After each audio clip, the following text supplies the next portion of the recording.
Nous sommes au ministère norvégien de la Justice et de l'Intérieur. Nous avons demandé un rendez-vous avec le ministre quelques heures plus tôt. Il nous a dit de passer à son bureau. Bonjour, bienvenue. Bienvenue dans mon bureau. Le bureau du ministre norvégien de la Justice et de l'Intérieur.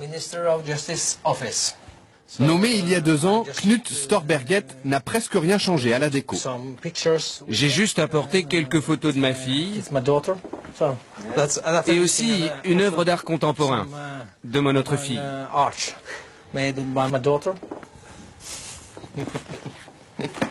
Et le reste du bureau est très simple. Vous trouvez?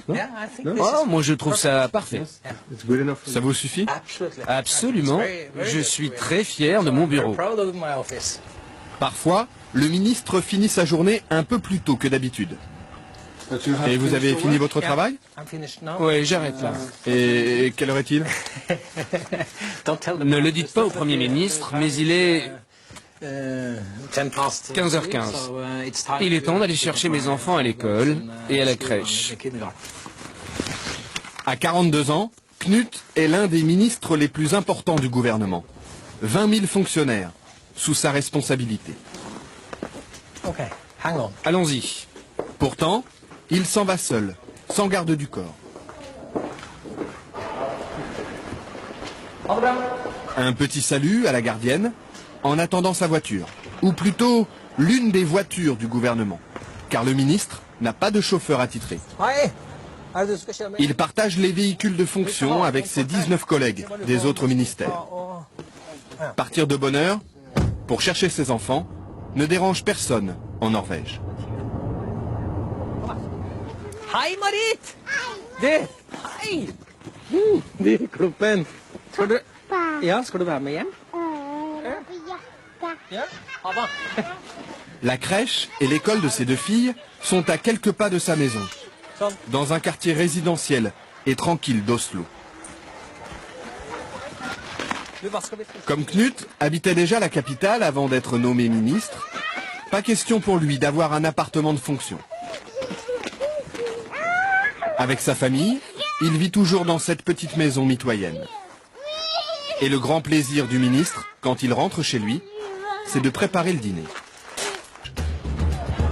La Norvège, un vaste royaume peuplé d'à peine 4 600 000 habitants. Monarchie parlementaire où les citoyens tutoient leurs députés et leurs ministres. Un pays riche de son gaz et de son pétrole. Mais la Norvège, c'est aussi une culture de protestants rigoristes. On ne badine pas avec l'argent public. La transparence financière est un dogme, la corruption des élus, un péché capital. En Norvège, c'est l'inverse. Ils doivent tout avancer et ne sont remboursés que sur facture. La preuve, avec le ministre des Affaires étrangères en déplacement officiel dans le nord du pays. Là aussi, sans garde du corps. Ce jour-là, il inaugure une école de commerce, visite une base militaire, rencontre les élus locaux. Et il déjeune comme tout le monde sur le pouce. Sandwich, café et gâteau sec. Cette fois-ci, ce sont ses hôtes qui l'invitent. Le ministre n'a rien à débourser. C'est lui qui paie le café.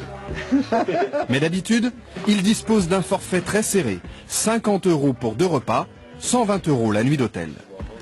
Il y a une limite pour chaque jour, hôtel, repas couvert. Et si on dépasse cette somme, on doit le payer De votre poche. de son poche. Son assistant garde précieusement les reçus du taxi. Il sait qu'on va les lui réclamer. Pour l'embarquement du vol retour, le ministre fait la queue. Tout traitement de faveur serait mal vu. Et il ne faut pas croire que parce qu'on est ministre, on est différent. Ça, c'est très dangereux. Hein. C'est faux et c'est dangereux. Et, au contraire, il faut montrer, à mon avis, qu'on peut vivre la vie de tout le monde, faire l'expérience de tout le monde, être proche de cette vie que tout le monde vit. Parce que ça donne à la fin une crédibilité à la politique qu'on essaie de mener.